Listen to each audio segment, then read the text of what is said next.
Yo tout le monde, c'est JB et aujourd'hui on se retrouve pour une nouvelle vidéo sur la magie des pièces.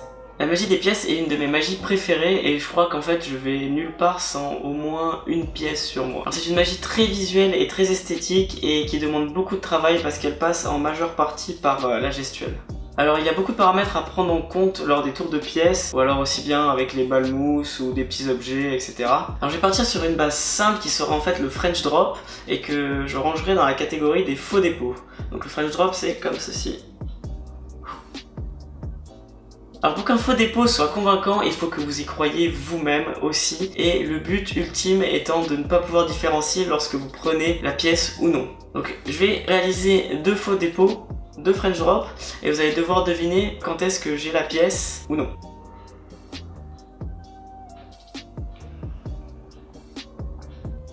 Alors marquez-moi dans les commentaires dans quel cas vous pensez que je prends la pièce ou non, et la réponse sera disponible tout à la fin de l'article sur mon site. Parce que sinon c'est pas drôle en fait.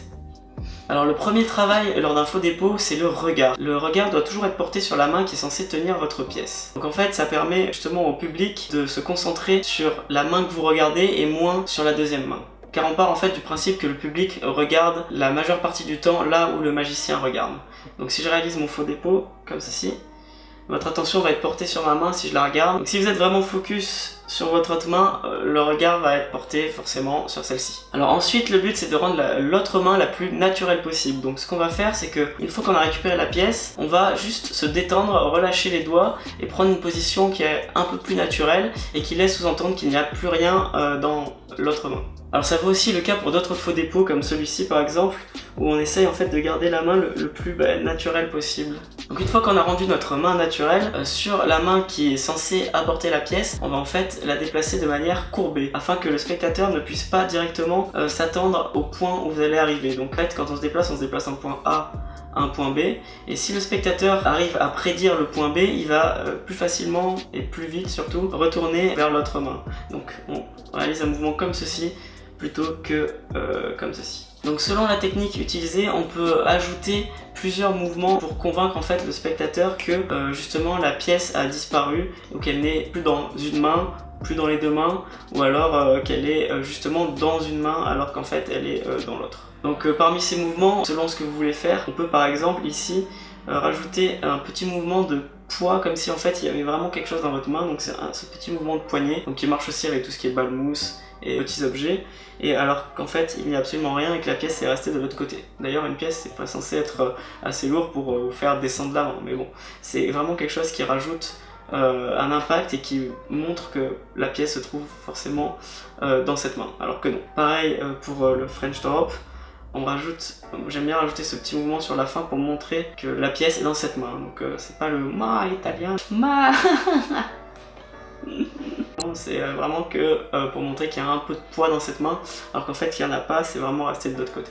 Alors du coup il y a vraiment beaucoup de moyens pour convaincre le spectateur de la présence ou non de la pièce dans votre main. Lorsque je fais un faux dépôt rétention comme ceci, j'aime bien montrer mes mains vides comme ceci, alors qu'en fait non, la pièce reste dans mes mains. Mais le mouvement de cacher comme ceci, avec les paumes ouvertes vers le ciel, donc le spectateur ne voit pas la pièce, mais le fait d'avoir les paumes ouvertes vers le ciel lui font penser que mes mains en fait sont complètement vides, et après souvent je peux la faire apparaître comme ceci, ou la faire disparaître, ou alors complètement disparu pour de bon.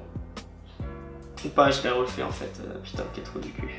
Donc et bien sûr pour rendre votre faux dépôt convaincant, il faut vraiment être naturel comme d'habitude. Donc encore plus avec la magie des pièces selon moi, parce que c'est vraiment des mouvements où vous allez peut-être cacher des pièces, et le fait d'être naturel, ça va vraiment rendre ça beaucoup plus impressionnant et beaucoup plus convaincant. Alors bien sûr restez naturel, mais aussi respectez les conditions de réalisation de vos tours, surtout avec les pièces qui sont souvent en fait des angles. Donc je vous avais déjà montré dans une autre vidéo, par exemple avec cette disparition là, que si on était là assez con, on est dans le mauvais angle, alors que si on se recule un peu et qu'on fait en sorte que l'angle soit bon, on n'a plus ce souci. Donc vraiment ça vaut aussi pour les tours de cartes, mais je pense que s'entraîner devant un miroir est quelque chose d'essentiel lorsqu'on réalise une routine de pièces. Vraiment n'hésitez pas, prenez votre miroir, vous arrivez, vous faites votre technique devant et vous faites en sorte qu'elle soit le plus naturelle possible, et comme ça vous pouvez vous entraîner à trouver vos mauvais angles. Alors le sujet est vaste, il y a vraiment beaucoup de choses à dire sur la magie des pièces, et notamment parce que c'est une des magies que j'apprécie beaucoup et que je réalise tout le temps, vu que j'ai tout le temps une pièce sur moi. Du coup, avant de partir, je vais quand même vous montrer un de mes mouvements préférés en magie des pièces. Donc c'est celui-ci. Donc si je prends la pièce et que je la lâche, en fait ce que je peux faire, c'est que je peux remonter le temps et récupérer la pièce au moment où je l'ai lâchée.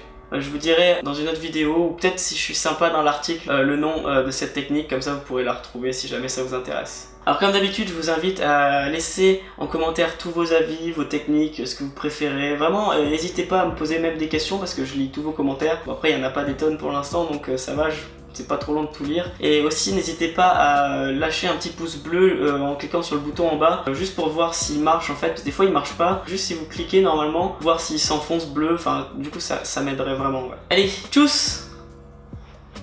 Ouf!